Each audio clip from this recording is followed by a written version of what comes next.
Will the massive aid package from the EU and the IMF be the long-term fix, do you think, Nouriel?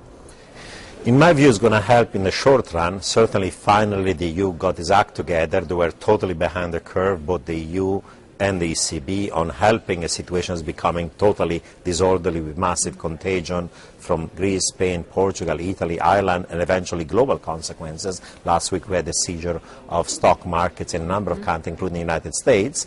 In the short term, it's going to help. The markets are rallying. However, the fundamental problem remains. There are 3 or 4 of them. One is politically, can this country do the kind of fiscal adjustment is needed?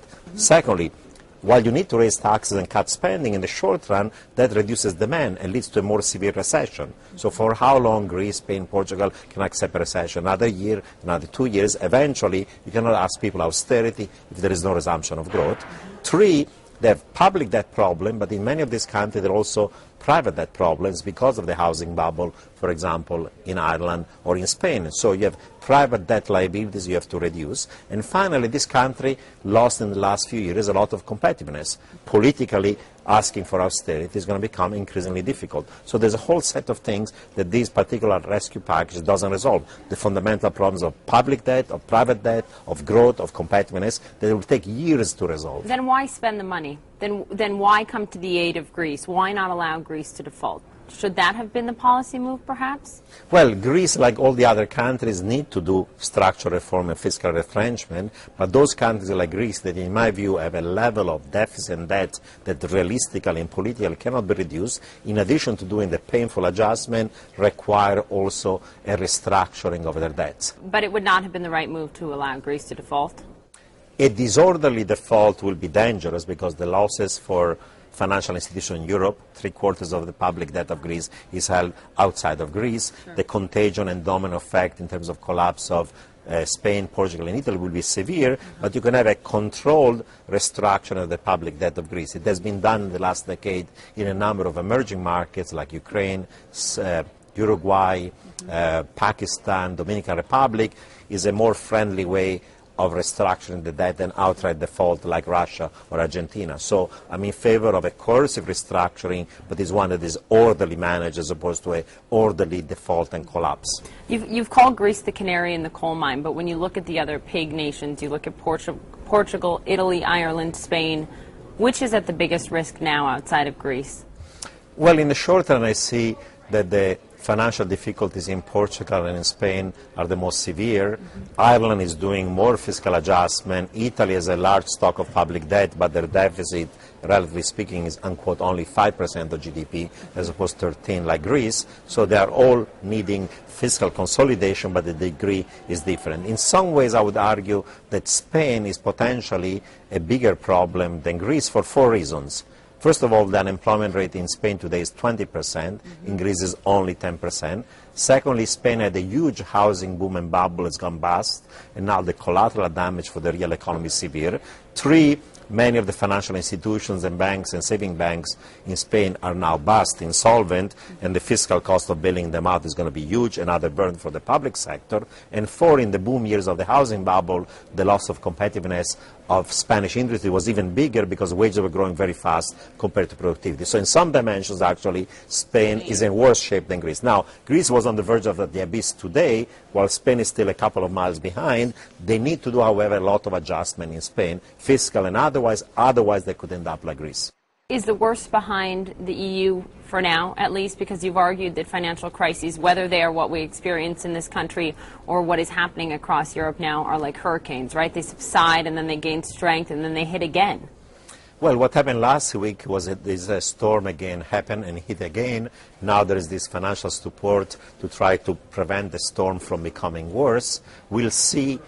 In the short run, there is going to be support. However, the fundamental problem of deficits, of debt, public and private, of growth and of competitiveness, and of structural reform needs are going to remain. And unless these countries are going to do the necessary sacrifices in the next few months, the market concerns are going to resurge again in spite of this support package. Crisis economics, we have certainly had a crash course in that over the last few years. It's also the title of Dr. Nouriel Roubini's new book. You see it right here. Nouriel joins us now to talk about it. Crisis economics, sort of the new normal in a sense, isn't it? Yes, as I point out, events that were supposed to occur once every 100 years are now occurring with greater frequency. We have had a series of financial crises in emerging markets, in advanced economies. They're becoming more frequent, they're more virulent. The economic and financial and fiscal costs and job losses are more large than before. That's why we have to study crisis economics. Well, and you argue in this book, and you're credited, and you got the name Dr. Doom for calling the crisis back in 2006, but when you look at it, you argue it was obvious that this was coming. So have we changed? Are we seeing what we need to before the fact now? One of the points I make exactly in the book is that crises are not black swan events, meaning random outcome from a distribution that has fat tails that occur unpredictably, but they're a result of a build-up of macroeconomic, financial and policy vulnerability, excessive risk-taking, debt, leverage, and therefore they're predictable. That's why there are white swans rather than black swans. And whether we've learned the lesson, I'm not sure, because many countries are talking about now reforming the system of supervision regulation of financial institutions. Almost no one has done anything about it, and now we have near zero interest rates, and we're beginning of another asset bubble. And third of all, the crisis started from too much debt of the private sector, households, financial institutions. Now we've socialized these private losses. There is a massive build-up of debt and deficits on the public sector. That's the type of problem we're facing today in Greece, in Portugal, in Spain, and eventually they're going to happen also in the United States. We cannot run $1 trillion budget deficit forever. The sovereign debt crisis, does that continue to be the outlier that concerns you most at this point? I mean, what, if anything, has been shown to us in the last few weeks is that this is truly an interconnected global economy, and whether you're just investing in the U.S. market, you have to care about what happens in Greece and Spain and Portugal, etc. Absolutely. Even a small Greece can have contagious effects at the regional level and global level, and as I point out in the book, crises that start from the private sector, once they go on the balance sheet of the government with large budget deficits and public debt, eventually lead to sovereign risk rising and the risk of default and debt restructuring, or if you inflate it away by monetizing the deficit, eventually you're going to have inflation. You've spoken a lot about that. You write about that in the book, monetizing the deficit, and governments not willing to make the hard choices being raise taxes and cut spending. Do you see any evidence that governments are doing that? Greece is getting hundreds of billions of dollars in aid, as you know, there's the support in terms of that for Spain and Portugal as well. So are governments making the hard choices, Nouriel, that they need to?